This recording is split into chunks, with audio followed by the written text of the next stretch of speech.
Paano kung hindi mo alam sagutin yung tanong sa'yo sa defense? Ano ang gagawin mo? Sasabihin mo ba, hindi ko po alam, pasensya na po ha. Charot lang. Pag-uusapan natin yan sa video na ito. Kung ano ang mga pwede nyong gawin para hindi kayo mag-isa. Or kung nag-isa na kayo, edi para hindi kayo mas lalong mag-isa. Yung mga research panelists nyo kasi, nagtatanong sila kasi gusto nilang tignan kung naiintindihan nyo ba talaga yung research nyo. Kaya before dapat kayo mag-defense, dapat alam nyo yung pasikot-sikot ng research nyo na kahit baliktarin yan ng mga research panelists, hindi nila kayo malilito. Alam nyo pa rin yung isasagot nyo. Kasi kayo gumawa ng research eh. So dapat alam nyo talaga. Ngayon, paano kung nag-aaral ka naman talaga? Tapos, ang itinanong sa inyo ng research panelists nyo, ay parang hindi nyo alam ano yun. There are times kasi, yung mga nagtatanong sa inyo, tatanungin nila yun kasi curious sila. And personally sila, hindi rin nila alam yung sagot. Kaya itatanong nila sa inyo kasi research nyo to at titignan nila paano kayo sumagot. Huwag nyo silang I don't know. Kasi naman, tinanong nila yan sa'yo kasi gusto nila ng insights nyo. Kasi pag sinabi mo I don't know, ay, ewan ma'am, I don't know, bala ka dyan. Syempre,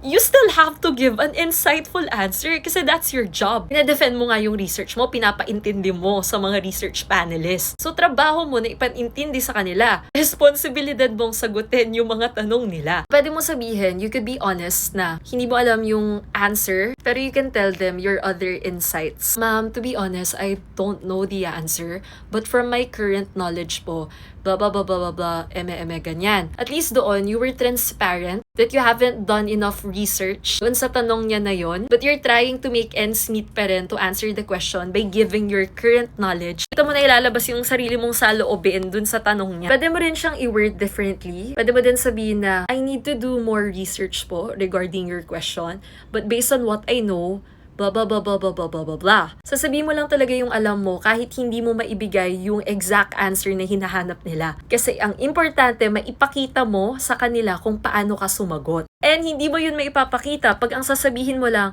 I don't know. Gamitin mo lang yung current knowledge mo para i-answer or i-address lahat ng questions na maibabato sa'yo. Tapos bonus step, pwede nyo rin dalhin yung research manuscript nyo during defense. Para if ever may nakalimutan kayong RRL, you can refer back to your manuscript. Tapos kung may tanong na na-address nyo naman na sa research manuscript, pwede nyong i-direct yung mga panelists. Pwede mo silang i-direct dun sa manuscript. Kung yung tanong nila is nalagay nyo naman na doon yung sagot. Pero sobrang helpful talaga ng RRL, yung chapter 2. Dun talaga kayo huhugot ng mga isasagot nyo sa defense. Especially pag theoretical yung mga tanong. Ayun lang naman, good luck sa defense nyo. Naniniwala akong madedefend nyo yan. Kayo pa ba? If you want more tips like this, follow nyo ako. Kita-kits sa susunod na vid.